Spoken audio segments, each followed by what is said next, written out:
everyone, welcome to my YouTube channel Vlogs by Nadini. ඉතින් මේ මගේ first intro video එක නිසා මම ගැන පුංචි හැඳින්වීමක් කරලාම මම වීඩියෝ එක පටන් ගන්නම්. මගේ නම නදිනි තුෂාරා. මම දැනට කැනඩාවේ මගේ PhD එක හදාරමින් ඉන්නවා. මම මගේ BSc degree එක Bachelor of Science in Chemistry degree එක complete කරේ ශ්‍රී ජයවර්ධනපුර විශ්වවිද්‍යාලයෙන්. ඊටත් පස්සේ මාස්ටර්ස් ඩිග්‍රී එක MPhil Master of Philosophy in Chemistry degree එකත් මම complete කරේ ශ්‍රී ජයවර්ධනපුර විශ්වවිද්‍යාලයෙන්මයි. මගේ BSc MPhil degree වලින් පස්සේ මම තීරණය කළා PhD එක සඳහා වෙන රටකට ගිහිල්ලා PhD එක හදාරන්න.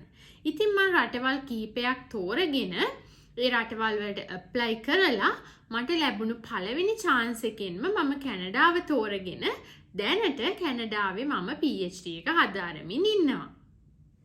මගේ මේ YouTube channel එක හරහා මොනවද මම කරන්න බලාපොරොත්තු වෙන්නේ? අපි බොහෝමයක් අයට පුංචි කාලේ ඉඳලම හීනයක් තියෙනවා වෙන රටකට ගිහිල්ලා ඉගෙන ගන්න. නැත්නම් වෙන රටකට ගිහිල්ලා උසස් අධ්‍යාපනය හදාරන්න. නමුත් අපිට තියෙන ලොකුම ප්‍රශ්නේ තමයි මුදල්. ඒ කියන්නේ බහුතරයක් අපි මධ්‍යම පාන්තිකයෝ විදියට අපිට අති විශාල මුදලක් වියදම් කරලා වෙන රටකට ගිහිල්ලා ඉගෙන ගන්න, ඒ රටේ living cost එක දරා ගන්න අමාරුයි. එහෙනම් මොකද අපිට මේ වෙනුවෙන් කරන්න පුළුවන් දේ? ඒ කියන්නේ අපේ dream එක achieve කරගන්න අපිට කරන්න පුළුවන් දේවල් මොනවද? එකක් තමයි අපි first degree එක ලංකාවේ කරලා MSc එකට නැත්නම් PhD එකට වෙන රටකට scholarship එකක් අරගෙන යන එක. ඒ කියන්නේ ඔයාට සතයක්වත් වියදම් කරන්නේ නැතුව වෙන රටකට ගිහිල්ලා ඉගෙන ගන්න පුළුවන්. ඒකෙදි ඔයාට ඔයාගේ tuition fee එක cover වෙනවා වගේම living cost එක විදියට යම්කිසි මුදලකුත් ඔයාගේ scholarship එකෙන් නැත්නම් stipend එකෙන් cover වෙනවා. ඒ කියන්නේ සත පහක්වත් වියදම් කරන්නේ නැතුව tuition fee එකත් cover කරගෙන ජීවත් වෙන්නත් මුදලක් හම්බ වෙලා ඔයාට ඔයාගේ PhD එක MPhil එක නිදහසේ කරගන්න පුළුවන්. ඉතින් කොහොමද අපි මේ වගේ ස්කෝලර්ෂිප් එකක් හොයාගන්නේ? කොහොමද අපි ගැලපෙන යුනිවර්සිටි එකක් හොයාගන්නේ? මේවට ඇප්ලයි කරන්නේ කොහොමද? මෙන්න මේවා තමයි අපිට තියෙන ප්‍රශ්න. ඉතින් මගේ මේ YouTube channel එක හරහා මම බලාපොරොත්තු වෙනවා ඕගොල්ලන්ට step by step කොහොමද මේ process එක follow කරන්න කියලා. ඒ කියන්නේ හරිම සාර්ථක විදියට මේ process එකේ ගිහිල්ලා අවසානයේ කොහොමද scholarship එකක් අරගෙන වෙන රටකට ගිහිල්ලා PhD එකක් MSc එකක් කරන්න කියලා දෙන්න. මේකෙදි මුලින්ම ඕගොල්ලෝ Tamanට හරියන ගැලපෙන රටක් තෝරගන්න ඕනේ.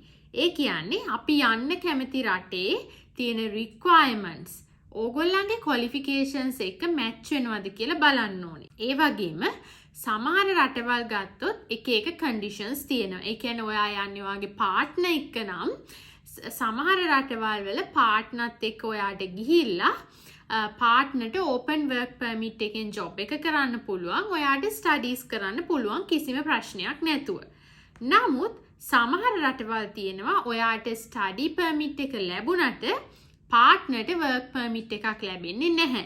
ඒ කියන්නේ partnerට work කරන්න බෑ. මෙන්න මේ වගේ restrictions තියෙනවා. ඒ අනුව එක එක රටින් රටට ඒගොල්ලන්ගේ conditions වෙනස් වෙනවා. මෙන්න මේවා හරියටම හොයලා බලලා ගැළපෙනම රටක් තෝරගන්නේ කොහොමද කියලා අපි ඉස්සරහා වීඩියෝ වලින් කතා කරමු.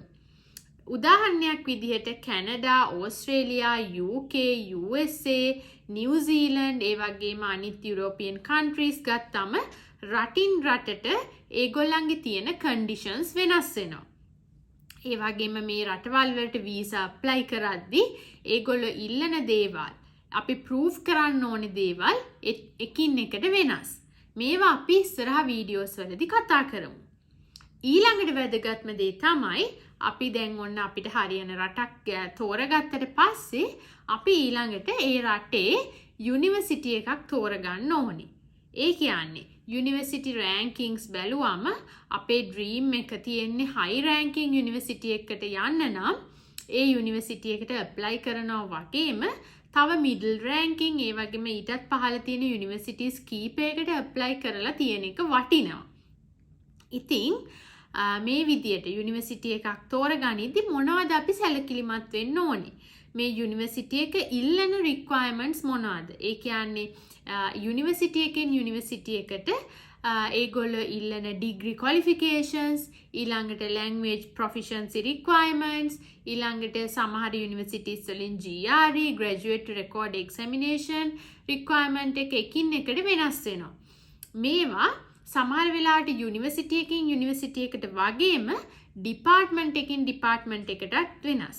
ඒ කියන්නේ දැන් අපි හිතමු සමහර යුනිවර්සිටිස් වල තියෙනවා graduate studies faculty එකක්. එතකොට graduate studies faculty එකේ requirement එකේ GRE compulsory වුණාට graduate record examination requirement එක compulsory වුණාට department එකේ ඒක compulsory requirement එකක් නෙවෙයි. නමුත් ඔයාගේ application එක යන්නේ මුලින්ම graduate studies faculty එකෙන් review වෙලා ඊටත් පස්සේ department එකෙන් review වෙන විදියට නිසා ඔයා අනිවාර්යයෙන්ම GRE requirement එක fulfill කරලා තියෙන්න ඕනේ. මේ වගේ පුංචි දේවල් තියෙනවා අපි දැනගන්න ඕනේ සහ ඒවා දැනගෙන ඒවා හරියට fulfill කිරීම නිසා ඔයාගේ application එකට හොඳ value එකක් ලැබෙන. ඒ වගේම application process එකකින් ඔයාගේ application එක ඉස්සරහට යන්න ඒක ලොකු වැදගත්කමක් තියෙනවා. මේ වගේ දේවල් අපි දැනගන්න ඕනේ. ඒ වගේම ඊටත් පස්සේ අපි කොහොමද දැන් යුනිවර්සිටි එකක් තෝරගත්තා ඊළඟට අපේ රිසර්ච් ඒරියා එකට align වෙන රිසර්ච් කරන සුපර්වයිසර්ලා ඉන්න රිසර්ච් ගෲප් එකක් තෝරගන්න ඕනේ. ඒ කියන්නේ ඔයාට හරියන ප්‍රොෆෙසර් කෙනෙක් තෝරගන්න ඕනේ. ඒ ප්‍රොෆෙසර්ට ඊළඟට අපි ඊමේල් එකක් දාලා ප්‍රොෆෙසර්ව කන්ටැක්ට් කරගන්න ඕනේ. අපි කොහොමද අපේ රිසර්ච් එක්ස්පීරියන්සස් වලට නැත්නම් අපේ රිසර්ච් ඉන්ට්‍රස්ට් එකට හරියන ප්‍රොෆෙසර් කෙනෙක් ඩිපාර්ට්මන්ට් එකකින් හොයාගන්නේ. ඒ කියන්නේ අපි යුනිවර්සිටි වෙබ්සයිට් එකට ගිහිල්ලා උදාහරණයක් විදිහට අපේ එක්ස්පර්ට් ඒරියා එක කෙමිස්ට්‍රි නම් කෙමිස්ට්‍රි ඩිපාර්ට්මන්ට් එකේ වෙබ්සයිට් එක ඇතුළට ගිහින් ඒකේ අපි ෆැකල්ටි මෙම්බර්ස් ලගෙන් ඉන්න ප්‍රොෆෙසර්ස්ලා ෆිල්ටර් කරලා අරගෙන අපේ රිසර්ච් එකත් එක්ක අපි කරපු මොනාහරි රිසර්ච් එකක් තියෙනවා නම් ඒ රිසර්ච් එකත් එක්ක අලයින් වෙන. එහෙමත් නැත්නම් අපි කරන්න ඉන්න රිසර්ච් එකත් එක්ක අපේ මොනාහරි අයිඩියා එකක් තියෙනවා නම් මම මෙන්න මේ වගේ රිසර්ච් එකක් තමයි කරන්න හිතන් ඉන්නේ කියලා අන්න ඒකත් එක්ක අලයින් වෙන ඒරියා එකේ ඉන්න ප්‍රොෆෙසර් කෙනෙක්ව තෝරගෙන කොහොමද මේ ප්‍රොෆෙසර්ට අපි ඊමේල් එකක් ලියන්නේ? පළවෙනිම දේ තමයි අපි ඊමේල් එකක් දානකොට ඒ ප්‍රොෆෙසර්ට අපි ගැන පුංචි හැඳින්වීමක් කරලා ඊළඟට අපි කරපු රිසර්ච් මොනවද, අපේ බෑග්ග්‍රවුන්ඩ් එක මොන වගේද, ඊටත් පස්සේ අපි අචීව් කරපු දේවල් මොනවද, ඊළඟට අපි ඉස්සරහට කරන්න බලාපොරොත්තු වෙන්නේ මොනවද කියලා පොඩි ඩිස්ක්‍රිප්ෂන් එකක් ලියන්න ඕනේ. ඊනුත් පස්සේ අපේ CV එකයි ඊට පස්සේ අපේ මොන හරි පබ්ලිකේෂන්ස් තියෙනවා නම් ඒව ලිස්ට් අවුට් කරලා ඊමේල් එකට ඇටච් කරලා ඒ ඊමේල් එක දාන්න තියෙන්නේ. එතකොට මේකෙදි මොනවාද අපි සැලකිලිමත් වෙන්න ඕනි පුංචි දේවල්. අපි මේ ඊමේල් එක දාන වෙලාව ගැන අනිවාර්යෙන් සැලකිලිමත් වෙන්න ඕනි. ඊළඟට අපේ ඊමේල් ඇඩ්‍රස් එක, ඒ කියන්නේ අපි ඊමේල් account Gmail account එකක් හදනකොට ඒක ගැන මුලින්ම සැලකිලිමත් වෙන්න ඕනේ. මේ වගේ පුංචි දේවල් තියෙනවා. ඒවා පුංචි දේවල් වුණත් ඒකෙන් ලොකු ඉම්පැක්ට් එකක් ලැබෙනවා ඔයාගේ ඇප්ලිකේෂන් එකට. ඊළඟට ප්‍රොෆෙසර් කන්ටැක්ට් කරලා ඊටත් පස්සේ ඒ ප්‍රොෆෙසර්ගෙන් රිප්ලයි එකක් ආවට පස්සේ සමහර වෙලාවට රිප්ලයි එන්නේ නැති වෙන්න පුළුවන්. සමහර වෙලාවට available spots නැහැ කියලා ඔයාලට රිප්ලයි එකක් එන්න පුළුවන්. නමුත් මේවෙන් ඩිස්කරේජ් වෙන්න හොඳ නැහැ. අපි දිගින් දිගටම මේ වගේ අපි කරන්න ඉන්න රිසර්ච් එකට ගැලපෙන සුපර්වයිසර්ස්ලා හොය දිගින් දිගටම ඒගොල්ලන්ට ඊමේල් ලියන්න ඕනේ. වැදගත්ම දේ තමයි අපි එක ප්‍රොෆෙසර් කෙනෙකුට ඊමේල් එකක් දැම්මට පස්සේ එයාගෙන් රිප්ලයි එකක් නැත්තම් සති දෙකකට වගේ පස්සේ ආපහු රිමයින්ඩර් එකක් දානවා. නමුත් ඒනුත් පස්සේ රිප්ලයි එකක් නැත්නම් අපි එතනින් එහාට කරදර කරන්න යන්නේ නැහැ. ඊළඟට වෙන තව ප්‍රොෆෙසර් කෙනෙකුට ඊමේල් එකක් ලියනවා. මේ වගේ අපි ඇත්තටම ඊමේල්ස් එකක් දෙකක් නෙමෙයි විශාල ගාණක් අපි දාන්න ඕනේ අපිට පොසිටිව් රෙස්පොන්ඩ් එකක් එන්න නම්. සමහර අයට පළවෙනි ඊමේල් එකෙන් දෙවෙනි ඊමේල් එකෙන්ම හරියන්න පුළුවන්. නමුත් සමහර වෙලාවල් තියෙනවා අපි ඊමේල්ස් ගොඩාක් ලියන්න ඕනේ, කාලයක් තිස්සේ ඒකට try කරන්න ඕනේ. නමුත් discourage වෙන්න හොඳ නැහැ. දිගින් දිගටම ඊමේල්ස් දාලා ඒකට try කරන්න ඕනේ. ඊට පස්සේ දැන් අපි ඔයාට රිප්ලයි එකක් ආවට පස්සේ ඊමේල්ස් කීපයක් හුවමාරු වෙලා ඔයාගේ බෑග්ග්‍රවුන්ඩ් එක ගැන ඒව ගැන විස්තර අහලා ඉන්ටර්විව් එකකට ඔයාට ලෑස්ති වෙන්න වෙනවා. ඒ කියන්නේ ප්‍රොෆෙසර් ඔයාට දවසක් සමහර විට ටයිම් ස්ලොට්ස් කීපයක් දීලා ඔයාට පාසු වෙලාවක් තෝරගෙන ඉන්ටර්විව් එකක් නැත්නම් සමහර වෙලාවට Zoom වලින් නැත්නම් Skype ඉන්ටර්විව් එකක් අරගෙන පොඩ්ඩක් ඔයාගෙන් ප්‍රශ්න ටිකක් අහලා ඉස්සරහට process එකේ කියන ඔයාව මේ ස්ටුඩන්ට් කෙනෙක් විදියට ගන්න කැමතිද නැද්ද කියලා එයා තීරණය කරනවා. එතකොට මේ ඉන්ටර්විව් එක අපි ෆේස් කරන්නේ කොහොමද කියලා දැනගන්න ඕනේ. ඊටත් පස්සේ ඉන්ටර්විව් එකෙන් පස්සේ ඔයා ඇප්ලයි කරනවා යුනිවර්සිටි එකට. එතකොට මේ ඇප්ලිකේෂන් process එකේදී මොනවද ඔයා දාන්න ඕනේ ඩොකියුමන්ට්ස්, ඊළඟට මොනවා හරි මේ process එකේ ගැටලු තියෙනවා නම් අපි contact කරන්න ඕනේ graduate adminව.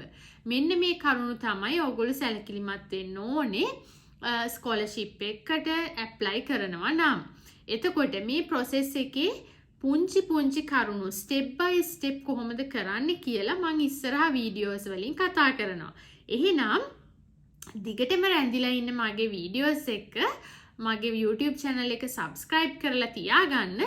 ඉස්සරහට අපි කතා කරමු කොහොමද පියවරෙන් පියවර අපි මේ process එක කරගෙන යන්නේ කියලා.